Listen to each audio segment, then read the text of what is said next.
So, you're thinking of picking up Darktide, or maybe you just grabbed it on PS Plus like I did.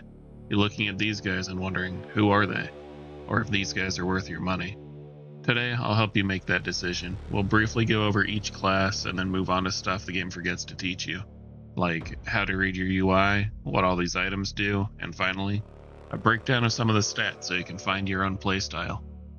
Alright, so I might have broken the legs a bit. So what? Laws are for little uns, weaklings, them who don't have the muscle to take what they want. But there's always something bigger, ain't there? Wouldn't be here otherwise. Fine, it's just another day in the Imperial Guard. Only I'm not even part of the Guard any longer. Not since that business with the Commissar, the Court-Martial and the holding cell. Now, I'm part of this merry band of maniacs. For better or worse. Still figuring out what that means, exactly. But most of it seems to be putting the boot in on the Emperor's enemies and not getting executed for meeting the wrong stare funny. I've dreamed many dreams before, but never like this. They're normally nicer, with delicious food and flowers and comforting colors.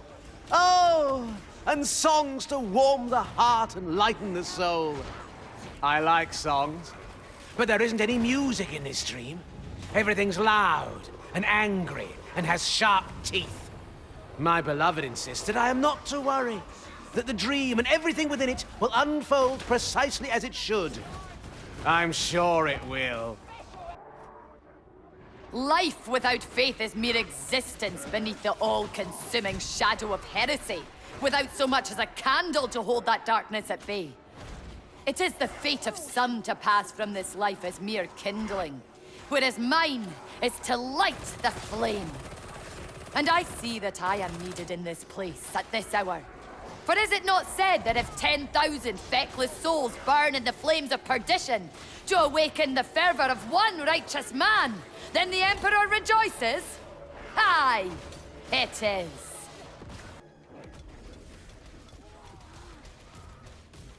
The Lex Imperialis is more than law.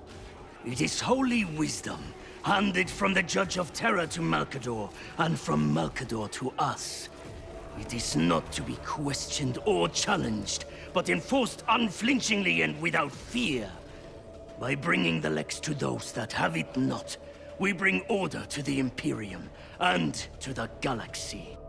Doesn't matter to me who I'm killing, long as I'm paid.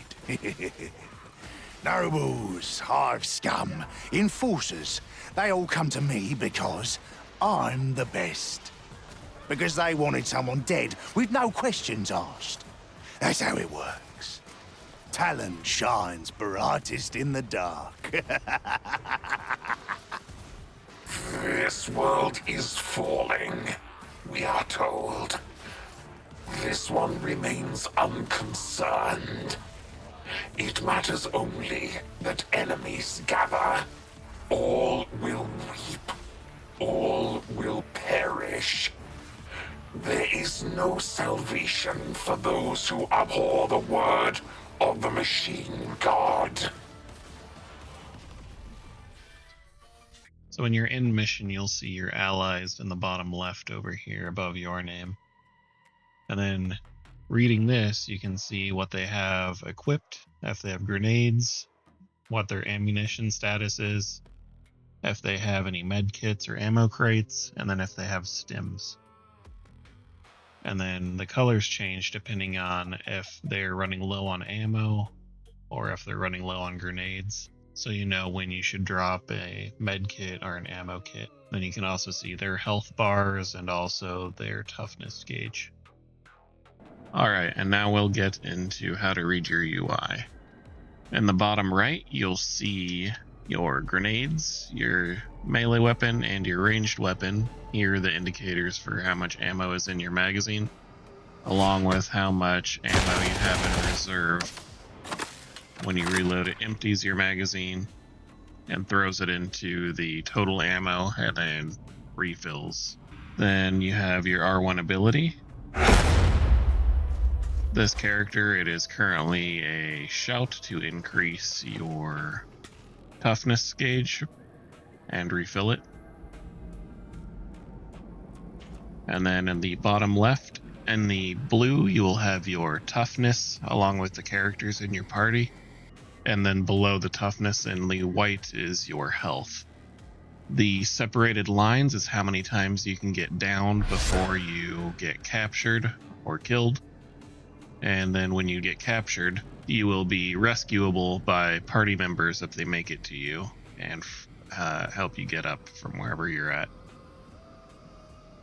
To throw grenades, it's down on the D-pad. Chuck those. The Psyker class, that's how you use his spells. And then here's some items and how to use them. Right here we have the med kit. This will work similarly to ammo crates, but there are no ammo crates here to test with. When you pick up a med kit, it'll show up above your grenades on the user interface. It is left on the directional pad for the PlayStation to be able to toss it down. This will provide pulsed healing towards your group for a duration.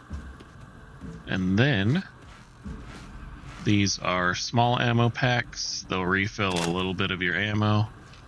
And then there'll also be larger versions, which will be like an ammo bag that will refill a lot more of your ammo. And then there will be ammo crates, which are similar to how the med kits work. And you pick them up, and when you throw them down, it will provide 4 charges of fully refilling your ammunition. Moving on to stims, you have the green stim right here, which is the med stim. It will refill about 25% of your max health. It will also cure corruption that builds up when you take damage. This is the yellow stim, the concentration stim. It increases your combat ability cooldown regeneration speed by 300% for 15 seconds. And that is when I use my ability, and then if I use the concentration stim, it will speed up its recharge. The combat stim will last also 15 seconds, and it increases your damage and stagger strength by 25%, along with 25% rending. And then the blue celerity stim does a lot of things. It lasts 15 seconds, and it instantly restores all of your stamina, increases your attack and reload speed. It reduces your stamina cost of blocking and pushing, along with sprinting. And it increases the charge speed of plasma guns, psyker stabs, and blitz abilities. Alright, and now we're going to go over some of the stats in the game. I won't cover things like damage or reload speed, those are pretty obvious. I'll go over the ones that are a bit more nuanced to this game, such as cleave damage. So cleave is how many enemies additional that you'll hit beside the main target. Then there's cleave efficiency, which determines how much damage and impact your melee attacks have after they pass through multiple targets. Cleave targets is the higher the cleave, the more enemies you hit in one swing. Collateral is another stat that's kind of nuanced. It increases your weapon's stagger and impact and suppression towards enemies. Finesse is your attack speed and grants bonuses to criticals and weak spot hits. Mobility is your movement speed, sprint speed, dodge distance, and bonuses while the weapon is active, so the weapon you have pulled out. Penetration is how effective your weapon is against an armored enemy. Power output is the damage inflicted by the powered up or active attack on like a power maul and similar weapons. Shredder is how much damage... Shredder is the measure of how much damage a special action has on ability. Shredder is the weapon's damage it has when using that special ability. Stopping power is the impact and stagger that weapon inflicts on enemies. Thermal resistance will be for generating heat. The higher thermal The higher thermal resistance value, the less heat is generated on each attack with that weapon. Warp resistance is similar, but it's for Psyker's peril. The higher the warp resistance, the less peril is generated with each attack. Quell speed is also for the Psyker, and that's how fast you can quell the peril that you've accumulated. And then we have arc efficiency, which is how effective your lightning jumps from weapons that have the arc ability between enemies. And that should conclude it for this video. Feel free to like and subscribe. I hope this helps you out. It's meant for new players. I'll have a link somewhere to if you want more in-depth things like guides for each build or class. I found somebody that I use for that, and I'll link them in the description. Thank you for watching. This is Hericine with Shut Up and Play. I'll catch you next time.